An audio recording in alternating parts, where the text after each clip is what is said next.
Hey everybody, I just thought before we aired our next episode of Southbridge Street Live that I would take a few minutes to offer my gratitude to our presenting sponsor, Aloe Soft, to our newest sponsor, Atzenhofer, who is sponsoring our Best of the Best, which airs on the weekend. And then to also just make a statement that says, you know what, behind every good show, there are lots and lots of people that are behind us supporting Southbridge Street Live, like my producer, Jake, and my assistant, Jim.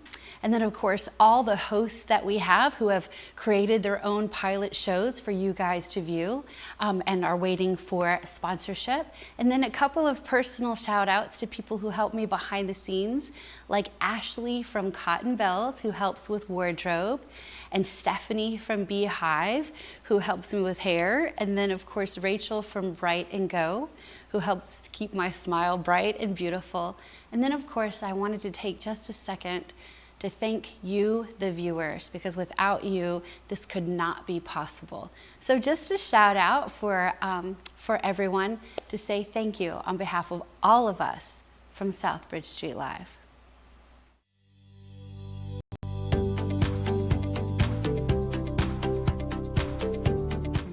Hey everybody, welcome to a really fun edition of Southbridge Street Live. I am here with my friend April Rainey, and we have a Kuni named Blossom. And she is a Kuni pig, and we are here today to talk about pet ownership and everything related to pig. Now, I've got to tell you that my youngest daughter is going to be super jealous because she's always asked me about, owning a pig as a pet. So I'm so glad that you're here today to kind of tell us about the ins and outs and ups and downs. So tell me about Miss Blossom.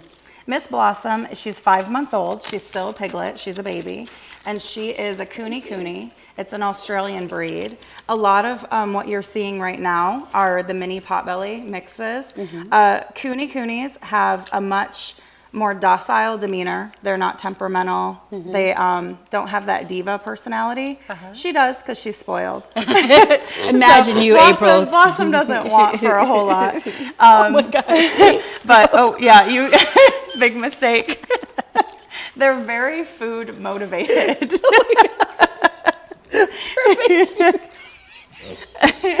You can have the cheese. Here, okay. Blossom, here you go. All right. So Blossom got into the bag. She was yes. Watching me. Yep. She could tell I was opening it. She and figures I love it that out. She puts her little. So what are? By the way, they're not paws. What do you call them? They're hoofs. Hooves. Thank you. Yes. Duh. Yep. Yes. And they have to have hoof trims. Some do every 6 months. I do about every year. So, and with her, I get her comfortable now at a young age of me filing them, messing with her feet, everything. What about vet care? Does she have a vet here? She does. Vet care is actually very simple for pigs. They don't necessarily have to have all of the vaccinations that dogs do every year. So a lot of them I go to Tractor Supply and I can get and do it myself. You have to deworm them about every 6 weeks, and you just do it in some yogurt or an injection. Oh, okay, we're done with those. You can have a strawberry, how's that? And no, their vet care is very cheap, very more inexpensive, and since they're considered livestock also. Even though they're little. Even though they're little, okay. Yes, they're still considered livestock. So small animal vets usually don't care for them. You're starting to get more vets because they're becoming more mainstream. Right.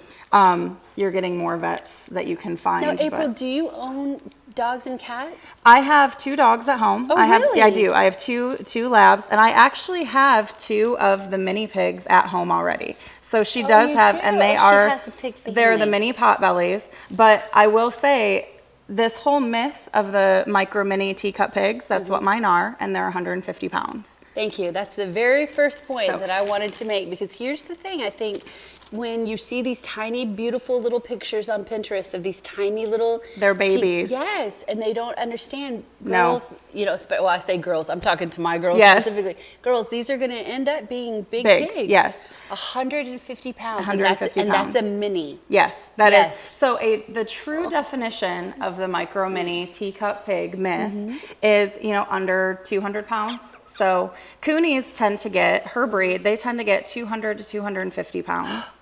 They actually are. They came over here. They're actually a meat hog, but they're very, very friendly. What do you mean meat hog? Like they are bred for meat. Oh. So chances are you've eaten her. Oh. I know. April. I know. But it has to be a little bit of an awareness too. Right, exactly. Why did you decide? What was it about, wanting to raise a pig? I have no idea. My lab was a puppy at the time, and we were going to PetSmart for puppy training class. Yes. And this girl walks out, and she has a piglet under each arm.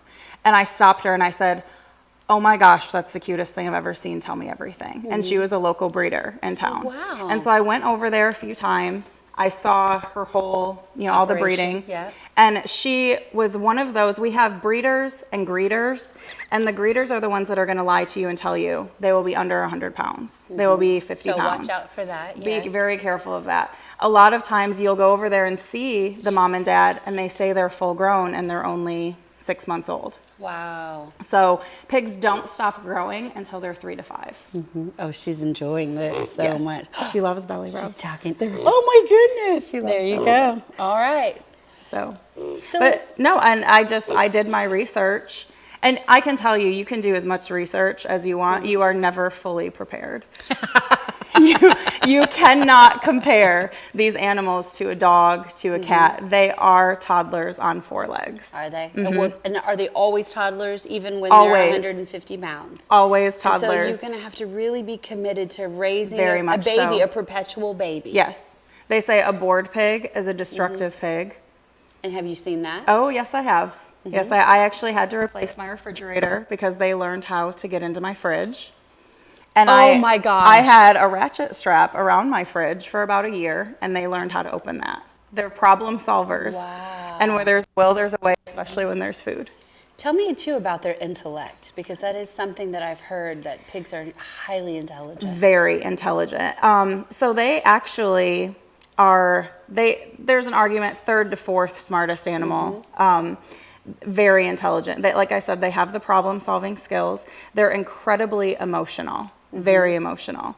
So actually, they get so attached to their owners. So a lot of what we're seeing in this rescue world now. So after about 2 years old, people are realizing, oh, this isn't so cute anymore. It's not so little. The novelty of them wore off. They are expecting them to be like little dogs, and they're not. So we're having a lot of overgrown population in our rescue world and in our sanctuaries. And that's one of the things that we wanted to talk about today is you are working on putting together a nonprofit to rescue pigs. Yes.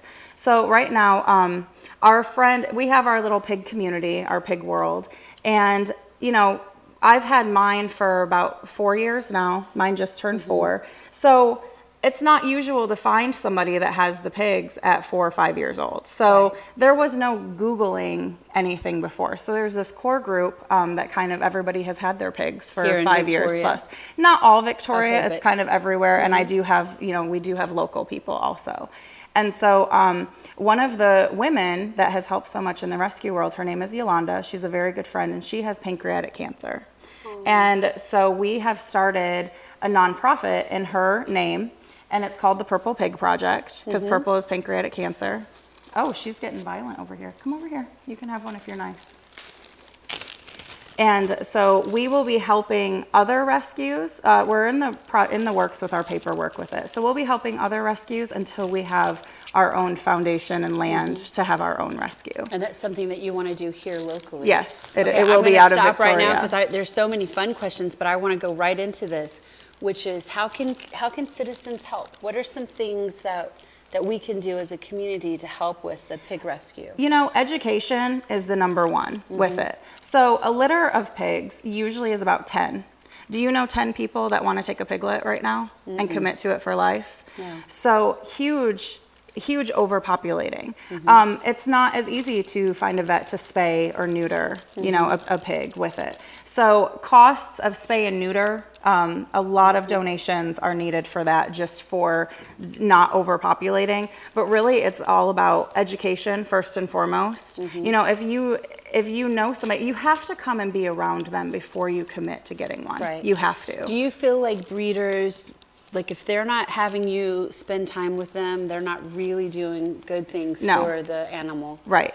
And that is the difference between the breeder and the greeter. And the for breeder, sure, yes. yeah. And you have to see what they look like full grown at 4 years old. You have to come and see. So every time that somebody has a question, I always say, why don't you come to my house?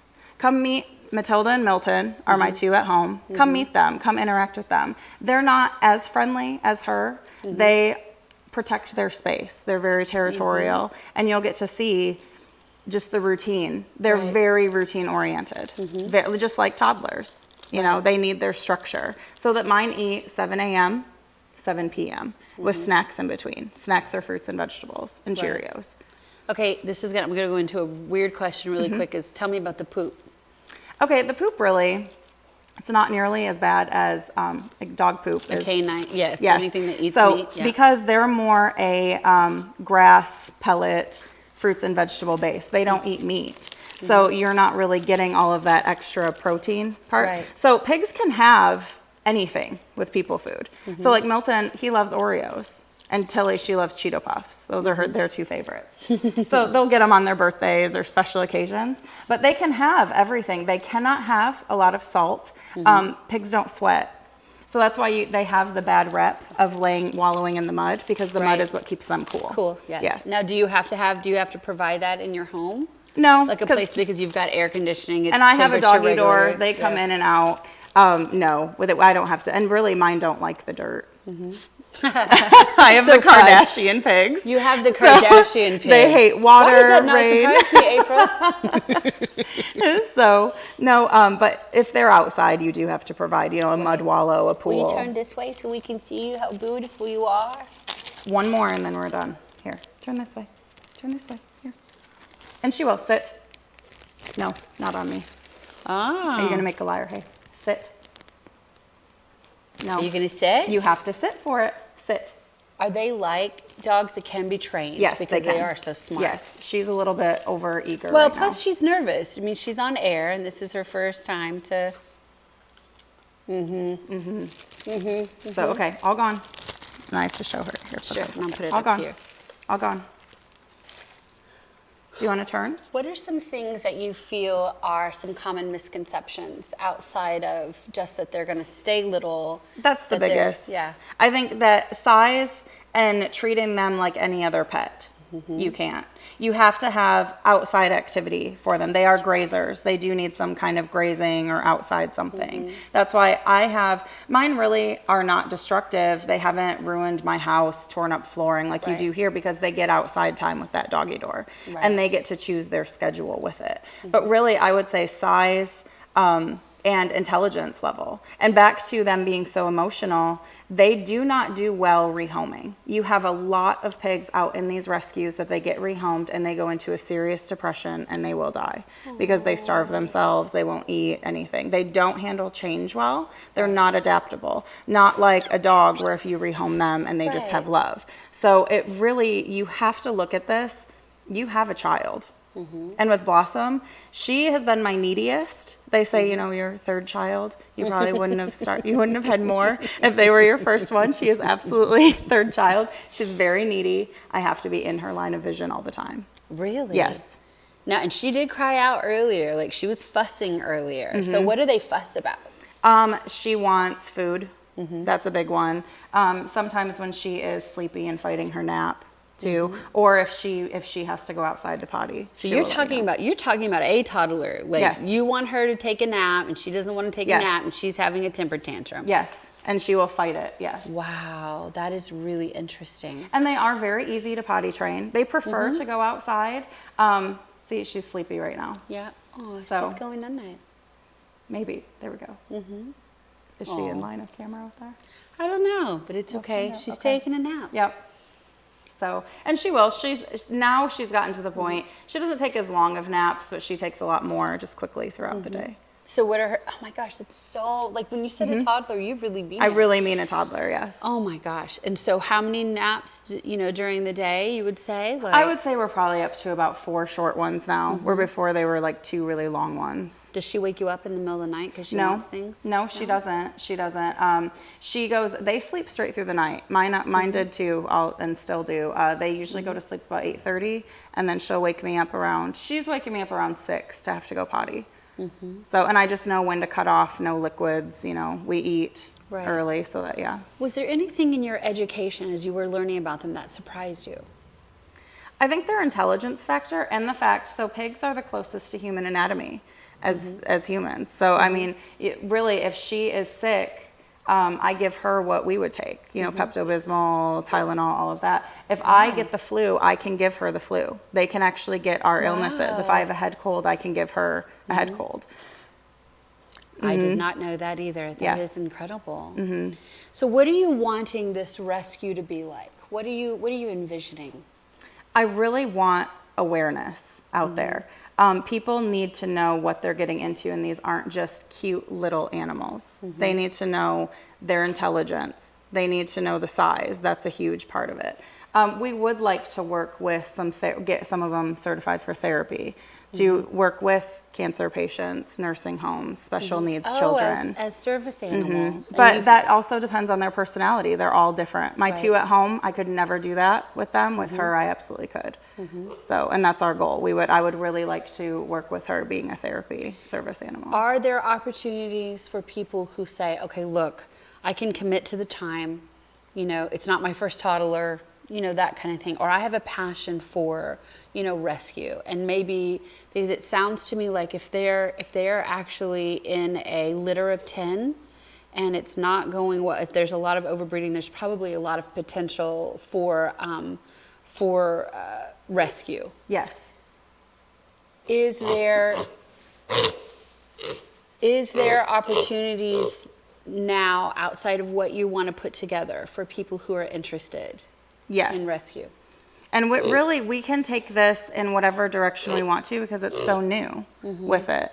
Like I said, our main one is education. I would love for people to want it when we get on the ground and have land and get this going, which I predict probably within the next 2 years will be our own. Right. It is, you have to take time to do it the right way. But I would love for people to come out and volunteer and get to know their routine and how to do. I mean, it's not so much like, yes, you have the cleaning pens kind of thing, but they are very clean animals. They're very clean animals. That is something that I did know, that I heard that actually pigs are incredibly clean animals. So they don't have fur, they have hair, they don't have dander, they don't shed, they only lose their hair one time of year, and it's in the beginning of summer. In the wild, it's so that the mud can stick to them to stay cool, is really all that is. So I mean, if you're looking for a very low maintenance, they're very clean animals. They don't want to be anywhere around their potty. That's why they prefer. There are people that do litter box train them. I could not imagine having to clean that, especially at 150 pounds. So I prefer the doggy door method personally. Right. It works all the way around. You're not supposed to leave them alone with other dogs. Pigs are a prey animal naturally, so you do have to be careful of that. Mine, I will say, I do leave them alone. However, mine all have their own space, and plus they're not just stuck in a house together. They have coming and going. Right. So, and the dogs know that the pigs run the house. So there's no... Right, they're not looking There's for not a prey. dominant, no. They know, they understand their pecking order. Yes, and even though the dogs were here first, they understand and they stay away. So, but everybody cohabitates very well. So she has become best friends with my lab. So we're going through a transition in the household. My big pigs they're not very nice to her. It's a pecking order thing right now. And so she's a little bit afraid of them, especially when you have 150 pounds coming at you. So where did you get her? I got her in Ohio from, it's Garlow Acres up there. And his name is Bill. And he's been breeding coonies for years. You're gonna start to see the coonies a lot more so I think than the mini pigs, because since they do get around the same size, their temperament is so much better. So I mean, if you you really don't know what size your pig is going to be, just how we don't know how big we're going to be. Right, as or how big our babies. babies are going to be and all that good stuff. Exactly, Right. exactly. And so their temperament is so much better. I mean, if you have children, this is the way to go. Absolutely. And she's been way different than my little potbellies were.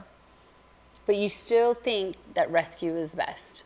Yes, I do. Even though you bought one? Even though I bought one, yes. Was a part of that for education, so you could educate yourself on A lot of it. what would it be like to have this type of breed versus the Yes. minis that you have as well? Yes. Now I will say my first piglet, I already knew. I had done my research with rescue versus breeder. Because I had established a relationship with this breeder, I chose to go with her because I had the support with her from piglet up. Right. And I wanted to know exactly where my first one was coming from. I had the support from her. I could call her up and say, what is this? You know, what do I and do? that's not even a judgment. That is to understand that Right. you now realize and see that there is a need for, Yes. you know, for rescue. Yes. But rescue is still different than rehoming. Yes, and so very much so. it's going to be like a really interesting, like what you're doing is so new. Yes. Because for our community, because it is going to mean that there's going to be some time that will need to lapse where people are going to need to get to know them Yes. as rescues. Yes. And there's only going to be a certain amount of times and opportunities where, you know, they can be rehomed, Yes. which I think is just fascinating. And it's a process. I have a very small core group of friends here in town. We have been doing some rescues in town. How do you call her? Blossom. Hello. And she comes right to her name. I love it. Please continue. We have some friends in town. But and we every time that we place one in a home with a rescue that we're doing locally, we let them know, here's our number if you have any questions. Two of the ones that we've rescued have been it's been a blessing. The pig has not had any behavioral issues. Right. But it takes a minute. It's a transitional phase. It takes a minute for them to detach. The last one that we just did, she actually called me and she said, do pigs cry real tears? She said, because his eyes are wet and he won't leave from underneath this trailer. He kind of, and I said, yes. And I said, what's probably happening is he realizes that his owners are not coming back for him. So they go through that depression before they do. And they do cry. It's the saddest thing to see because they cry real tears and they understand more than you think, but you also can't tell them, you know? So, you know, it would be no different than what if it was a child. You know, their whole world that they just knew in their routine and the people they loved just up and left them and they're somewhere else now. So you're going to have behavioral issues. You're going to have emotional issues. But we work through that. And it really doesn't take long once they get into the routine and once they do bond. It doesn't take very long. Some pigs, they don't come out of it. I haven't personally experienced that yet, but I have a lot of rescue friends that they have. And you do mean to say, look, we're going to educate you honestly. Yes, and If you you're have not full support. really ready to commit to having this pig for the rest of their lives, Yes. you need to know that rehoming them is difficult Yes, sometimes. you have to be committed. And these animals live up to 20 years. That's their lifespan. Yeah, that's what I was going to ask you. Excuse you. So, no, you do. But we offer a support group. And now, especially even through Facebook, there are so many more educational forums, groups, everything. So, Right. I mean, it's a lot easier to go and find information Than it was when you got started, even 4 years ago. Exactly, yes. Wow. Yeah. So do you want to, I know that you're putting this together, this rescue together, and tell me again, it's the Purple Pig Project. Purple Pig Project. Can people look you up on Facebook, April Rainey, or Yes. how would you like for people to contact you for more information? No, they can absolutely. I would like them to contact me personally. Do you want to give your cell number, or do you want to just say Facebook? Just Facebook. Okay, yeah, Facebook. you can find me. So let's do it's April Rainey, Rainey. Rainey. Yes, April Rainey. And I'd love to visit with you more, and I'd love to help you to establish the Thank Purple you. Pig Project. Thank you so much for Thank you. bringing Blossom. I've enjoyed very much getting to to visit, but I'm also really appreciative of the education and the outreach, because I've got backup now to say, hey, listen. But if you ever need volunteers, I happen to know 2 little girls that would love to come and play. They can come to my house anytime until Oh, we perfect! get Yay! this. Yes, I love that. That's awesome. Yes. Well, come here, Blossom. Can I feed her one more Yes, you Cheerio? can. That was the most fun. Yes. Blossom, can I give you one more Cheerio before we go? Well, April, thank you so much for everything that you are doing. Thank you. For for pig rescue. And thank you so much for just doing, just for coming today. Because I know that you were like, oh my goodness, you were going to put Blossom on the air. I think that was super And you never fun. know how it's going to go, just No, how you know. don't. That was awesome. See? What mood was she going to be in? Really, really a lot. Wow, she's crazy about Cheerios. Yes, she is. Just like a toddler. Yes.